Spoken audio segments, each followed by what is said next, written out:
साहित्य टीवी पर आमंत्रित करने के लिए लाल बिहारी लाल जी का सादर प्रणाम और नमस्कार। आज हम आपको सुना रहे हैं स्वरचित कहानी एक फूल। सुखिया का देह ताप से तप रहा है। सारे हकीम डॉक्टर को दिखा दिखा के हार गया, पर कुछ फायदा नहीं। समझ नहीं आता क्या करें। उसे अच्छे से याद है कि कुछ समय पहले उसकी माँ भी इसी ताप से तप के देह त्याग दी थी, और तो और बेटा भी इसी की बलि चढ़ गया था। ऋण कर्जा लेके नामी गिरामी वैद्य को दिखाया था, पर वो हाथ नहीं आया, और उसी वियोग में धनिया ने भी कुछ ही महीने में दम तोड़ दिया।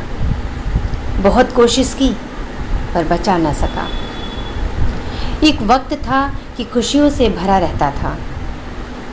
दोनों बच्चे खेलते खाते और धनिया गोरू गुरुवारी करके रसोई पानी में लग जाती, और मैं कुछ न कुछ कमा ही लेता। अछूत जाति का जो था वही करता जो उसकी जाति वाले करते। गांव के बाहर खपरेल डाल के रहता था, वो इसलिए कि अंदर कोई घुसने ही नहीं देता था। एक तरह से देखा जाए तो न उसे देवालय जाने की अनुमति थी, और न ही वो किसी के साथ उठ बैठ सकता था। तो बस अपनी ही जाति बिरादरी में होके रह गया था। पर एक दिन उसका कलेजा मुकवा गया। जो 8 साल की सुखिया ने मंदिर जाने की जिद की, हुआ ये कि गांव के बाहर बड़ा सा माई का मंदिर था, और वहीं से लगा फूलों का बगीचा, जहां एक माली सुबह शाम बैठता और फूल माला बेचता, जिसे लेकर सभी लोग माँ की पूजा अर्चना करने जाते। जिसे देख एक दिन ये भी जिद आ गई कि हम भी जाएंगे पूजा करने। बापू चलो ना, तुम क्यों नहीं चलते? पर मैं चुप रहा। आखिर क्या बताता कि हम वहाँ नहीं जा सकते। पर जब बहुत हठिया गई तो बताने पर मैं मजबूर हो गया कि मैं अछूत जात का हूँ। मंदिर की सीढ़ियाँ चढ़ने का मुझे अधिकार नहीं है।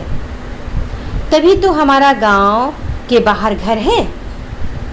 हम किसी के साथ उठ बैठ नहीं सकते। जिसे सुन वो सन्न रह गई, पर जा करके मंदिर की सीढ़ियों पर बैठने लगी, जबकि लोगों ने उसे बहुत दुरियाया, पर नहीं मानी। फिर जब एक दिन ताप तेज चढ़ गया तो उसने बापू से देवी का प्रसाद लाने के लिए कहा। वो भी क्या मांगा? फूल। जिसे सुन मैं सकते में आ गया कि आखिर कहाँ से लाकर उसे दे दूं। वो तो जा नहीं सकता। फिर भी हिम्मत करके गया, क्योंकि इसी फूल की चाह में उसके बच्चे और पत्नी के दम तोड़ दिया था, और अब वो उसे नहीं खोना चाहता था। पहुंच गया पुजारी को देखने कि शायद वो दे दे, पर उसे देखते ही उसने पूछा, सुखिया कहाँ है? कई दिनों से दिखाई नहीं पड़ रही। तो उसने बताया कि उसे जोर का ताप चढ़ा है। माई के चरणों के फूल की चाह है उसको। यदि मिल जाए तो जान बच जाएगी। इस पर पुजारी ने कहा, काहे नहीं धनपत, प्रकृति और भगवान पर सबका अधिकार है। इस ऊंच नीच जात पात से कोई लेना देना नहीं। ये तो हमारे बनाए हुए हैं। ईश्वर के यहाँ से तो हर इंसान एक समान है। लो, ये फूल ले जाओ और बिटिया को दे दो। कहते हुए ऊपर से हथेली पर रख दिया। रहा तो यहाँ पर भी छूत का प्रभाव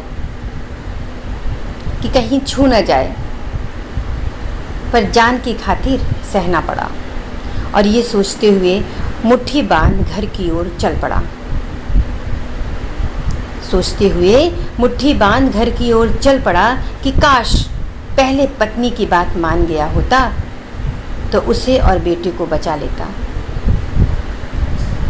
सोचते हुए कब कुटिया में आ गया उसे पता ही नहीं चला और बेटी के माथे से फूल लगाकर बोला, ले मैं फूल ले आया। सच, प्रकृति प्रदत्त हर चीज पर हर एक का अधिकार है, उसे छीनने का हमें कोई हक नहीं।